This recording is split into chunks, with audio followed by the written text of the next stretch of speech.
I've been doing this for about 20 years. And what I've realized is that a majority of the times people are getting a diagnosis of something based on behaviors, and nobody ever looks at the brain. In the doctor's office, people are just asked questions about things. And so parents might go through a checklist of some different things, and the next thing you know, their child now has an attention disorder. We say they treat the symptoms, not the source. So we developed a company that our sole purpose is to understand the wonder of the brain and use the technology that's available to actually look at the brain. Just stay nice and relaxed.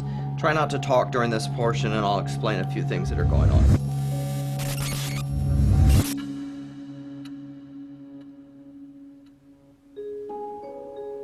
We are fearfully and wonderfully made, but unfortunately, our system doesn't always appreciate that or fully understand that.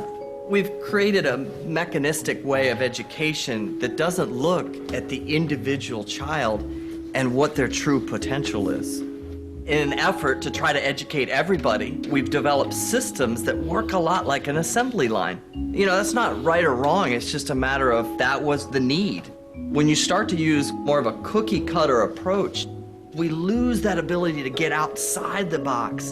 And in the process, we're burning out Rembrandts.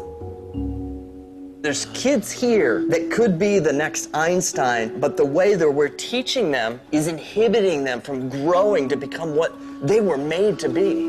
Our job as a culture is to take that individual's potential and make that flourish.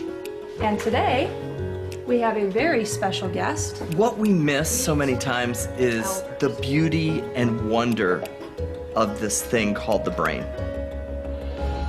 There has never been or ever will be anything as wondrous and as expansive as the brain. It's been estimated that there's more neuronal connections in our brain than there are stars in the entire universe. If you truly understand the wonder, the expansiveness, the creativity that exists in the entire universe, you come to understand the expansiveness, the wonder, the creativity of the brain and seeing what is its ability. Let's take Josh, for example. Society wants to fit him in a certain type of box where he's accomplishing things based on his age, and each year he moves from grade to grade. But there's more to Josh than that, a lot more. And if we understand the wonder of that, then we start to see the unbelievable potential that is available to Josh, and seeing what he can create and how he can mirror his creator.